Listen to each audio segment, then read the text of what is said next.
Hey, if you've ever wondered what it really means to be born again, you're not alone. This phrase, straight from Jesus' own mouth in John chapter 3, can sound mysterious or even intimidating, but it's actually a powerful invitation. Let's break down 3 reasons Jesus said, "You must be born again," and why it matters for your life today. First, being born again is the only way to see and enter the kingdom of God. Jesus told Nicodemus, "No one can see the kingdom of God unless they are born again." He wasn't talking about just following rules or being religious. It's deeper than that.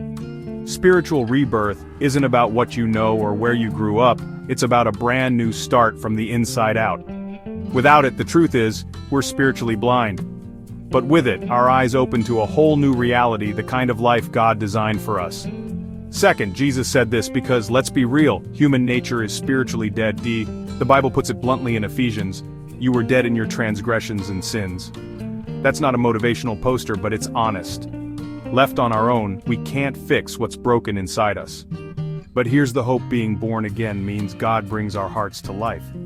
Romans 8:8 says, "Those who are in the realm of the flesh cannot please God." So we need something more, a new spirit, not just new habits. And third, being born again makes you a child of God. This isn't about joining a club or a religion. The Bible says in John 1:12, "To all who did receive him, he gave the right to become children of God." That's huge. When you're born again, you get a new identity, a fresh start, and a real personal relationship with your Creator. 2 Corinthians 5:17 says it best, "If anyone is in Christ, the new creation has come, the old has gone, the new is here." So why did Jesus say you must be born again? Because it's the way to see God's kingdom, to receive a brand new spiritual life, and to finally belong to God's family. It's not about religion, it's about transformation.